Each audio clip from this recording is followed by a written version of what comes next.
Monsieur André Gamache, ici.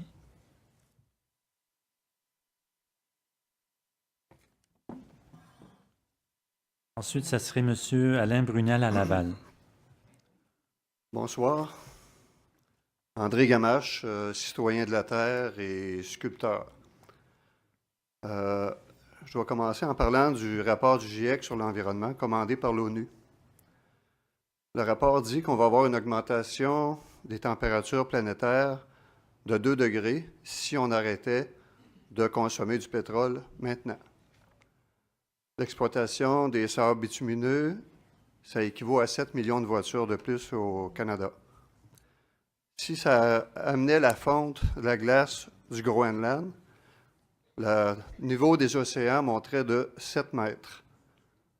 Avant le rapport du GIEC, on parlait de la mer libre de glace pour 2100. Maintenant, on en parle pour 2018. Et la semaine dernière, un Français me disait que le passage du Nord-Ouest est ouvert. Je n'ai pas vérifié, mais dans 1908, ça s'ouvrait rarement l'été. Et on me disait la semaine passée que c'était ouvert. Moi, je parlerai aux compagnies de pétrole pour diversifier leur production. Monsieur, j'aimerais que vous posiez votre question. J'y arrive, ça va prendre 2 secondes. Merci. Je parle de convertisseurs d'eau vers l'hydrogène en passant par la vente d'électricité au Québec. Transformer le parc automobile mondial, c'est environ de 20 millions d'emplois, j'imagine, minimum. Maintenant, si on ne le fait pas, puis qu'on arrive à un débalancement climatique, si la glace du pôle sud fond, c'est 70 mètres de plus, donc 25 étages de hauteur que les océans vont monter. Alors, on parle d'une production diversifiée, je parle de plastique récupérable et consignable pour qu'on arrête de polluer notre planète. Il y a un continent de plastique dans le Pacifique qui fait 2 fois la grandeur de la France. On pourrait en faire des tuyaux d'égouts et d'aqueducs pour irriguer le tiers-monde pour leur donner de l'eau potable. Ça amènerait des milliers ou des millions d'emplois, puis des millions ou milliards de nouveaux consommateurs. Selon le rapport du GIEC, Monsieur, j'ai fini, ben oui, mais vous m'aviez dit ça l'avenir tantôt. de la civilisation est en danger. Ma question est, avant de penser à construire un oléoduc, est-ce que vous prenez en compte le rapport du GIEC? La question s'adresse à M. Bergeron, mais aussi à tous les intervenants. Est-ce que le rapport du GIEC est pris en considération dans cette décision de faire un oléoduc? Pour vous reposer un peu, M. Bergeron, et vous laisser réfléchir, je vais d'abord demander à M. Rochon.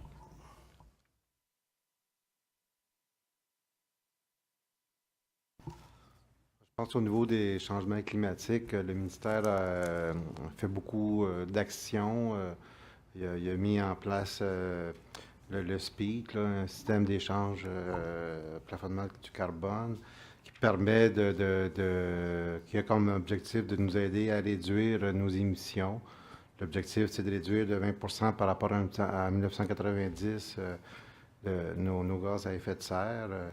L'analyse de chacun des dossiers, lorsqu'elle est faite au niveau du ministère, on regarde, on analyse toujours les dossiers en fonction des réductions des gaz à effet de serre, comment ça peut être concrètement réalisé par l'initiateur. C'est une problématique qui est très présente là, au niveau de l'analyse des dossiers qu'on fait et dans différentes actions. Là, il y a aussi la stratégie là, qui a été mise en place là, par le ministère. Là. On pourrait en dire plusieurs, mais je pense que on va avoir l'occasion d'en discuter davantage là, dans une séance là-dessus. Puis pour l'Office, s'il vous plaît. L'Office, comme je le disais dans ma présentation, joue un rôle de tribunal indépendant. Il fonctionne comme un tribunal, donc il prendra en compte le rapport s'il est déposé devant les membres de l'Office lors d'une audience. Et M. Bergeron. Monsieur le Président, TransCanada, comme j'ai mentionné tantôt, comme producteur d'énergie sans émissions de gaz à effet de serre, est très conscient qu'il y a un grand défi à ce niveau-là. En ce qui concerne le gaz naturel et le pétrole, nous sommes un transporteur. Nous ne sommes pas un producteur et nous ne sommes pas un distributeur auprès des clients. Nous sommes un transporteur d'énergie du point A au point B. Et il faut souligner que le transport par oléoduc est nettement avantageux en ce qui concerne les émissions de gaz à effet de serre par rapport au mode de transport alternatif parce que les pompes sont mues par l'électricité et au Québec, on parle d'hydroélectricité. En fait, c'était bref, mais encore une fois, nous allons aborder cet OK. aspect. Est-ce que je peux vous remettre un document? À la coordonnatrice, on J'aurais aimé ça le remettre à tout le monde. J'ai une copie pour tout le monde. Vous pouvez le laisser à la coordonnatrice, elle le remettra à tout le monde.